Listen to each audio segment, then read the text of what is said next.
We focus on history, culture, religion, art, social, and philosophy of Nusantara. Here, in the presence of Nusantara, we were made to be forgotten about the goodness of ourselves. Because negativity seems to be more interesting for us. Now, I'm Sutoyo Raharto and friends, assist you, to remind you, to awaken you that we still can find the gems of Nusantara. They are the great sights of Nusantara.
Kembali di Net 16, ini adalah Rudi Sunandar. Rudi Sunandar. Nama Rudi Sunandar yang mengabadikan wajah patung pancoran ini dengan menggunakan drone melalui sambungan Skype. Selamat siang, Mas Rudi.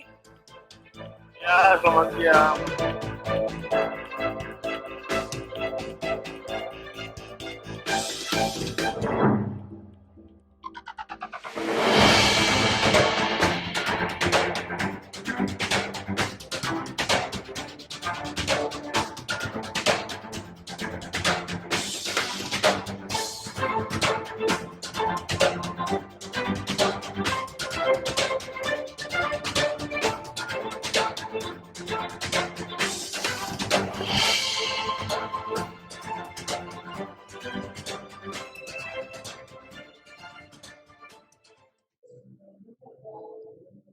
Wow.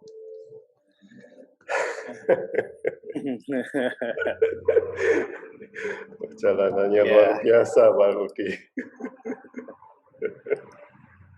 Ya, makasih. Memang hidupnya khusus di fotografi, Pak? Betul, saya awalnya ya emang fotografi, awalnya saya hobi dari kamera pocket. Terus lihat teman-teman nih kayaknya asik nih motret dengan kameranya yang dulu kan kita nggak tahu yang gede-gede tuh kita sebutnya wah gede banget nih kamera ya kan katanya SLR gitu namanya ya. Coba punya SLR motret sering sharing ikut temen dah biasa motret sono akhirnya suka gitu dan lama kelamaan beli lah, nah tahu sendiri kan harganya itu juga nggak murah ya. Jadinya saya pikir, waduh, coba deh saya bergelut di bidang ini. Coba tahu ada peluang jadi fotografer ke depan. Akhirnya saya belajar di salah satu sekolah fotografi yang cukup terkenal ya, Pak Darwis Triadi waktu itu. Saya belajar dari situ sampai akhirnya saya juga ngajar di sana. Gitu.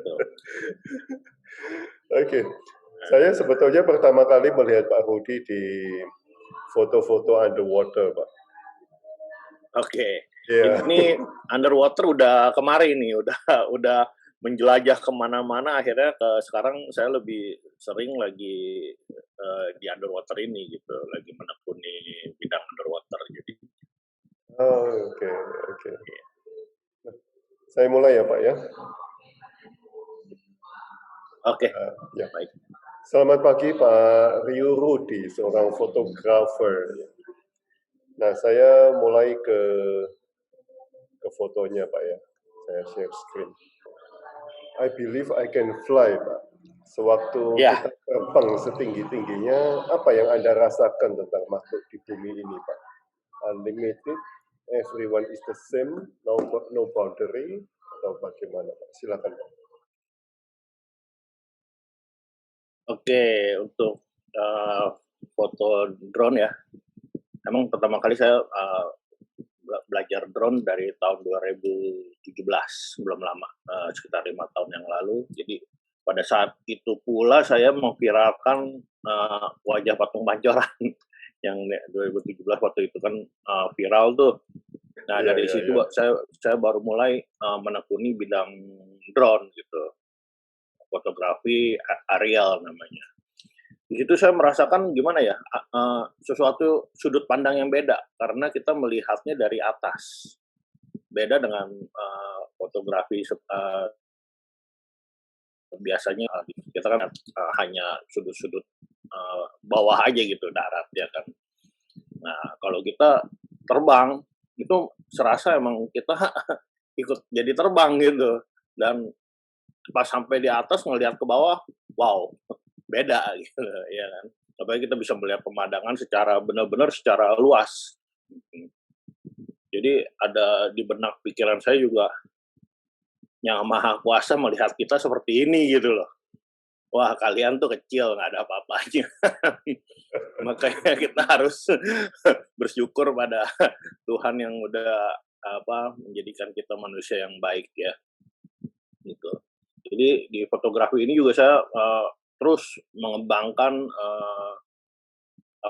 pembelajaran aerial fotografi gitu. Saya mulai dari memotret gedung-gedung, pemandangan dari atas gitu, hingga ya sampai seperti yang Pak Sutoyo tampilkan ini kan di pulau nih, ini Pulau Pramuka nih. Bukan Pulau Pramuka, Pulau Harapan. Harapan ini. Ya, Harapan.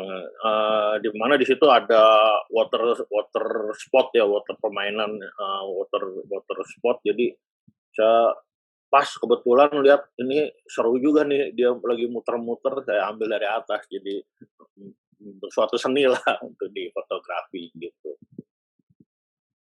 Ya, jadi kelebihan dari foto itu ya kita dapat melihat sudut pandang yang beda gitu. Foto aerial gitu Pak Tayo. Awalnya merinding nggak Pak bisa terbang begitu Pak? Gemeteran sih, takut ya. Yang takutnya ya pesawatnya drone-nya jatuh gitu. Karena kan saya kan belum, ternyata ya dengan teknologi dari drone itu sendiri udah jauh hebat ya. Teknologi udah canggih banget. Jadi kita nggak perlu takut untuk menerbangkan drone gitu. Asal kita tahu orientasi terbangnya. Soalnya terbalik, kalau mengarah ke kita itu kan mundur berarti. Kita pendeknya maju ke kiri jadi berubah ke kanan ya kan. Itu doang sih kendalanya. Tapi secara kalau kita sering namanya jam terbang udah pasti bisa.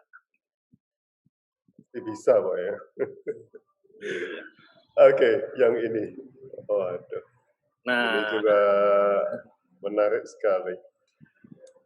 Sewaktu kita diving sedalam-dalamnya Pak, apa yang Anda rasakan tentang makhluk di dalam sana Pak? Unlimited, everyone is the same, no boundary Pak. Atau Nah. bagaimana? Silakan. Ini beda lagi nih dunia bawah air ya, bawah laut, di air. Beda lagi dengan yang di atas. Jadi seiring waktu saya juga dulunya awalnya saya motret fashion underwater. Jadi modeling dengan fashion tapi di kolam waktu itu. Dan saya waktu itu bisa menyelam karena motret itu, mau nggak mau saya belajar, tapi belum punya license untuk pergi ke laut gitu. Nah, sharing waktu juga teman-teman saya ajak untuk motret yang udah berlicense, mereka ajak saya, yuk kita cobalah ke laut, ambil license. Teman udah tahu nih teknik-teknik di dalam air walaupun di kolam, coba di laut. Akhirnya coba, lebih tertarik lagi dibandingin motret hanya di kolam gitu. Jadi pada saat ini nih foto ini saya diambil ini waktu saya tingkat advance, kalau tingkat kedua dari teknik penyelaman ya. Jadi saya mencoba untuk merilis SMB. SMB itu yang warna oranye panjang itu namanya Surface Marker Buoyancy atau biasa disebut penyelam sosis. Itu alat di mana pada saat kita safety stop kita merilis SMB itu untuk supaya yang di atas tahu kita di bawah nih ingin naik gitu. Ini saya belajar itu padahal nggak bisa sembarangan gitu. Kalau misalnya soalnya kan itu ada tali tuh, tali kita isi SMB-nya dengan udara yang ada di tabung kita, dia akan meluncur ke atas gitu. Kalau kita nggak sigap atau apa, tali akan kelilit, bahaya bagi kita juga ikut naik ke atas gitu. Tapi Nah, untuk naik memang perlu SNB ini, Pak ya? ya kalau misal SMB ini juga bergunanya untuk naik di kita kan kalau penyelam itu ada safety stop, dimana kalau kita di bawah 10 meter ke atas, 10 meter ke bawah, kalau kita mau naik itu kita harus safety stop di 5 meter. Kita nggak boleh langsung naik kan. Jadi di situ kita rilis SMB. Jadi mengetahui si kapal atau kita buat dive, kapal tahu oh kita ada di sini nih. Nah mereka udah standby di daerah situ gitu. Gitu. Pak Rudi sering terbang ya, pakai drone atau pakai pesawat, dan sering diving, Pak. Kebahagiaannya dan tantangannya bisa beda-beda, Pak. Pengalaman apa yang pernah didapat dari alam yang paling wow selama ini, Pak? Silakan. Saya mulai dari drone dulu. Kalau drone terbang, saya emang tahu deh ya, karena kita sering melihat kayak misalnya foto-foto di medsos atau apa gitu kan banyak tuh foto pemandangan dari atas kayak biasa aja gitu ya kan. Nah yang lebih beda lagi bener itu adalah dunia bawah laut itu. Bagi yang belum mau coba, wah kalian pasti akan tercengang deh melihat bawah laut itu bener-bener beda di darat dengan di udara, beda sekali. Terus variasi karang ya, terumbu karang di tiap meter juga itu berbeda. Terus ikan-ikannya juga, wah flora dan faunanya beda deh sekali. Kita bisa lihat, apalagi kalau kita menyelam di bagian timur ya, batasannya dari Bali ke sana deh. Bali, Manado, terus Raja Ampat apalagi. Wah, itu ikan-ikannya wow. Gitu. Ya, itu kan di diving ya, Pak. Diving, iya. Ya, kalau di drone Di drone ya hanya melihat keindahan alam aja gitu. Paling ya dari atas ya paling bagus ya pegunungan-pegunungan yang kayak kalau misalnya kayak di Labuan Bajo ada Padar, di Raja Ampat ada apa namanya Wayah yang ada yang kita bisa lihat di uang 100 ribuan kita tuh ada itunya, nah seperti itu.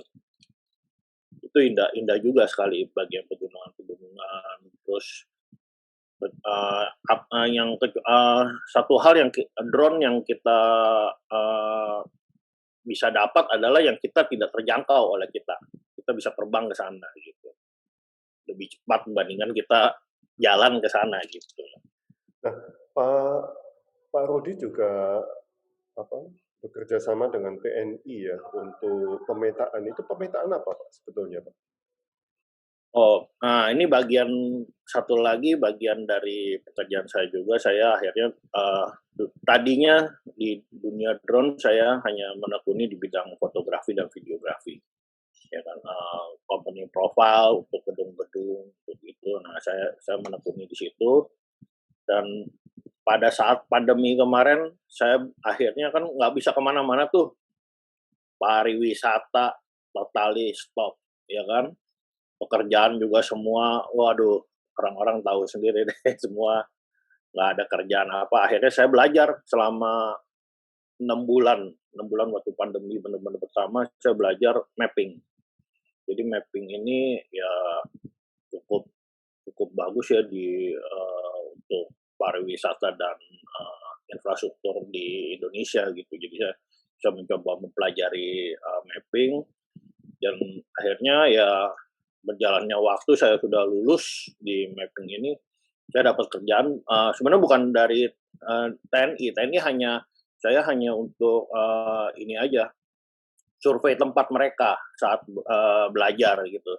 Mereka kan perlu latihan juga tuh, tembak-menembak, rudal, apa segala macam. Nah, saya survei di tempat itunya gitu, hutan-hutan. Gitu. Nah, Pak, ini bisa jelaskan beberapa foto ini, Pak. Ya, ini cantik Ini sekali nih, Pak. ini shell ya, kerang. Oke, oke. Kerang. Ini di Maumere ya, di Nusa Tenggara Timur situ. Pada saat itu ya ini adanya di dalam koral dia hanya nutup terbukanya hanya segitu, dalamnya ini jadi si kerangnya itu warnanya biru gitu loh. Itu aja sih, dia nggak bisa nggak keluar apa-apa, cuman ini aja nih, selengkungan ini aja itu keluar gitu. Ya, Dan tapi kita nggak bisa keluar ya? nggak bisa, kita tarik juga keras, nggak bisa. Oh, gitu. Iya, begini aja dia kelihatannya udah buka tutup. Kalau kita toel dia tutup gitu. Jadi yang si kerangnya ini ya yang birunya ini nih, dagingnya ini, daging kerangnya ini yang birunya Iya, itu. iya, iya. Beautiful banget ini. Iya, beda. Biasa kan dagingnya kerang kan warnanya putih atau apa kuning, dia biru. Iya, iya, iya. Oh, besar ini, Pak. Kenapa? Apakah besar? Ukurannya besar? Enggak, 10 sampai 15 cm deh. Oh, ya kecil ya. Enggak berapa besar, iya. Nah, kalau ini, Pak, ini juga cantik. Nah, ini juga di Maumere, ini yang warna merah ini sebelah kiri nih kayak dia kayak mangkok ya, kayak mangkok lah gitu, dia tengahnya lobang.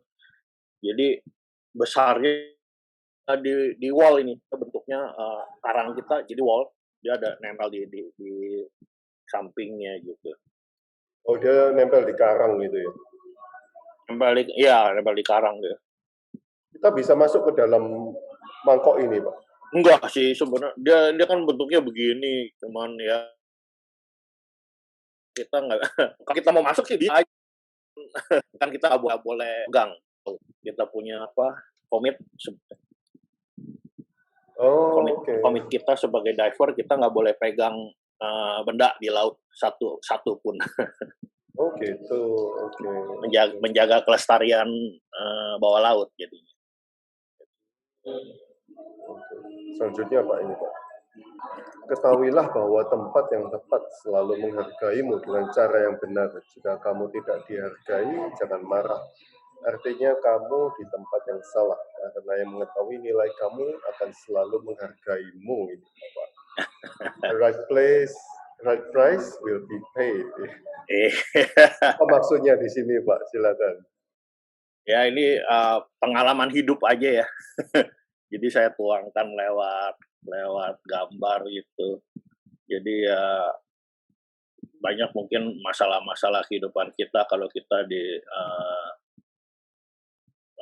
seseorang yang tidak dihargai, berarti itu bukan tempatnya gitu loh. Jadi ya kalau mereka tahu potensi diri kita, siapa kita, pasti mereka akan menghargai kita gitu Pak. Oke, satu lagi Pak fotonya Pak. Ini. Nah, ini Pak. Ini apa ini? Pak? Ya, silakan. Ini waktu itu di 2019 ya benar ya, 2019 pada saat WASI. WASI itu adalah Wanita Selam Indonesia, di mana pada saat itu Ibu Tito ya masih menjabat sebagai Kapolri ya Bu Tito. Jadi dia emang suka menyelam sekali, jadi dia memutuskan untuk membuat satu pecah rekor dunia WASI 3.000 penyelam pada saat itu di Manado. Jadi, kita sama-sama nih, diutus kebetulan ada senior saya, juga, teman dekat gitu dari beliau, jadi diundang ke sana untuk ikut, partisipasi dalam world record ini, 3.000 penyelam gitu. Jadi saya ini kebagian di nomor 2.203. Pak, putus Pak tadi Pak. Iya iya. Ya, Oh, yang maaf. ya yang Ya. saya kebagian di nomor 2213. Oh iya. Iya, jadi, maaf koneksinya kurang baik. Jadi, itu saya dapat nomor di 2213, jadi, eee, penyelam ke 2000 gitu, 2213, sedangkan yang tercatat waktu itu 3.150 penyelam. Oh, Jadi wow. benar-benar pecah rekor gitu. Wow. Dan Jadi itu kita waktu itu juga saya ikutnya jadi dengan, senior saya, di bagian polisi udara. Jadi polisi udara bareng-bareng kita, sekitar 200 orang berangkat ke Manado untuk partisipasi dalam world record ini gitu. luar biasa. Ya. Pak Rudi menulis Never Dive Alone. Mengapa, Pak? Apa yang dirasakan tentang persahabatan atau persaudaraan di dalam sana, Pak? Silakan, Pak. Never Dive Alone, ya Never Dive Alone itu sebenarnya emang, semboyan para diver juga, ya. Pertama ya memang kita, di semua tempat, eee, bukan di diving aja ya, di mana-mana dah kita itu semua persahabatan kita harus jalin, ya kan. Karena kita diciptakan untuk bersahabat dengan sesama, ya kan. Jadi, tapi kalau di dunia diving ini never dive alone itu artinya kita tidak boleh menyelam sendiri. Tetap kita harus ada buddy berdua gitu. Kenapa? Ya untuk mencegah hal-hal yang tidak kita inginkan gitu. Jadi kita, sebagai buddy kita, bisa memperhatikan, teman-teman diving kita gitu berdua. Jadi minimal untuk kita untuk diving itu berdua gitu. Kita sudah bisa melakukan diving. Jadi, untuk, kalau misalnya kita ada masalah di bawah laut atau apa, kita bisa bisa, atasi bersama gitu. Tapi Pak Rudi pernah mengalami turbulence atau apa gelombang yang bentrok dan sebagainya, Pak? Arus, current Ya, itu ya. sering banget. Sering Ya, banget. nah, Oh, itu kita disebutnya current. Nah, current itu kita juga mesti, benar-benar hati-hati ya, karena kita diving selalu kan kalau mungkin orang awam, melihat kalau kita diving di bawah laut lepas. Sebenarnya enggak, kita diving tuh di reef, selalu di reef, nggak mungkin di tengah-tengah laut. Kalau tengah-tengah laut itu artinya kan, blue water, bener-bener kosong. Kita ngelihatnya blue semua, nggak ada apa-apa. Itu blue water, beda lagi. Kecuali kalau kita diving tuh untuk rekreasional selalu di reef. Reef itu adalah kita berjalannya ada di reef kiri kita atau di kanan kita. Jadi tetap aman gitu loh. Kita jalan di reef. Kalau misalnya ada arus, kita kenceng. Arus itu ada ke bawah, ada arus ke atas. Nah itu kan bahaya tuh kalau arus ke bawah kita akan terseret ke bawah. Jadi kalau kita nggak di reef, itu akan bahaya, kita akan terbawa ke bawah atau terbawa ke atas kalau ada arus. Jadi kalau kita tetap stay di reef, kita kan selalu bawa pointer. Pointer itu gunanya untuk kita supaya nggak memegang kreatur alam ya di bawah laut. Kita bisa pakai pointer itu, nah kita bisa pegangan di karang gitu untuk mencegah arus. Nah, ada juga kalau arusnya kita ikutin, kita enak, kita tinggal jalan aja diem. Harus bawa kita sampai titik di mana arus itu berhenti, ya kita stop di situ. Asal kita jangan jauh-jauh dengan body kita selalu close to the body atau close to the group gitu. Gitu. Nah, sejauh kalau dibawa sama karang bisa jauh banget, Pak? Jauh, bisa 50 sampai 100 meter kali kita bisa. Oh, oke. Kalau Naik atau karena turun, Pak? tergantung arusnya. Kalau misalnya arus naik, kita nggak bisa kemana-mana, kita harus pegangan rim. Soalnya kan bahaya kalau kita ke pental ke atas, kita kan langsung deko, pembuluh Deko deh. pembuluh darah kalau kita naik ke atas langsung itu akan bisa pecah, kita bahaya. Namanya decompression, ya kan. Nah kalau ke bawah ya akhirnya ya kita ke bawah, udah kalau kita hilang ke bawah, kedalaman kita oksigen habis, kita nggak sempat naik ke atas, bahaya juga. Makanya kita kalau ada nih apparent apa down current, kita kalau misalnya kedua itu kita harus pegangan reef. Udah stay di reef aja gitu. Cuman begitu. Nah, kalau misalnya arusnya tenang lurus aja dengan grup sama-sama enak tuh. Misalnya kita ada 10 orang, jalan aja kita sampai dia berhenti arusnya gitu. Wow, saya baru tahu. Oh, itu Iya. berhubungan dengan pembuluh darah itu, Pak, berarti ya, Pak? Iya, soalnya kenapa di dunia diving kita harus punya license, kita harus belajar, itu gunanya. Kita karena tekanan di bawah air. Tabung yang kita hirup, bagi orang awam bilangnya itu oksigen kan. Sebenarnya bukan oksigen, itu adalah udara sekeliling kita ini yang dimasukin ke dalam satu tabung. Jadi udara biasa, bukan oksigen. Gitu. Yang di dalamnya ada kandungan nitrogen, ada karbohidrat juga, karbon, ya kan, banyak kandungan juga di dalam tabung itu. Jadi pada saat kita menyelam dengan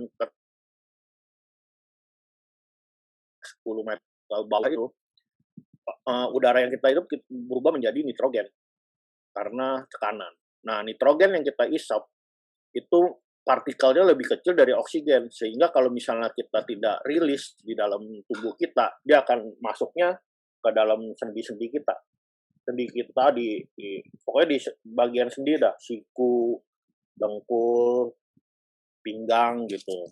Nah, itu kalau misalnya itu namanya decompression. Kalau misalnya kita tidak merilis itu, akhirnya kita sakit ke atas, decompression illness akhirnya. Nah, kejadiannya banyak yang terjadi nelayan yang nangkap ikan tuh yang pakai kompresor dia naik turun. Yang tua-tuanya kan udah banyak kan yang lumpuh itu karena mereka nggak tahu apa yang mereka perbuat waktu nyelam gitu. Oh, wow. Iya. Pak, itu pointer itu nanti ditancapkan ke karang, Pak? Ya, kalau misalnya kita ada terjadi arus kencang ke bawah atau ke atas, ya kita mau nggak mau kita tusuk ke karang. Gitu. Kita cari celah yang bisa masuk, gitu, ya kan? Gitu. Gunanya ya itu kalau misalnya kita ke pentok ke bawah arus, kita pengen kena karang kan kita bisa pakai pointer kita lepas gitu. Kita nggak boleh pakai tangan gitu. Oh, begitu. Iya. Pak, sebetulnya Banyak. ya. Menarik dunia. Sebetulnya enak di atas atau enak di bawah, Pak? Di bawah. Oh, enak di Kalau bawah. saya mau jadi manusia ikan, saya mau jadi manusia ikan. Karena kenapa ya? Di bawah yang saya rasakan, walaupun kita menyelam rame-rame berdua dengan teman, tapi kita itu sendiri. Kita nggak bisa dengar apa-apa, kita nggak bisa dengar mereka ngomong, yang kita bisa dengar adalah bluk bluk bluk bluk bluk bluk. Tarik nafas, buang nafas, itu benar-benar kayak meditasi di dalam. Kalau kita bisa enjoy dalam air, tenang, itu benar-benar kayak meditasi. Kita hanya melihat keindahan alam bawah laut, ikannya lewat, cuman tarik nafas, buang lagi, buk, tarik nafas. Itu akhirnya jadi satu itu kan, satu irama kan. Kalau kita bisa tenang, diam, kayak meditasi Pak, bener, sama sekali. Di dalam bisa bertahan berapa jam, Pak? Nah, tergantung kitanya ya. Semakin kita sering menyelam itu sekitar 50 sampai 1 jam. Jadi kalau untuk pemula biasanya cepet tuh, setengah jam juga udah habis. Tapi peraturan menyelam paling bagus kita 45 menit setiap penyelaman. Itu kita sudah plan dive kita selalu 45 menit gitu. Jadi di mana tabung itu kan ada 200 bar pengisiannya. Jadi di mana sampai 50 itu kita harus naik ke atas.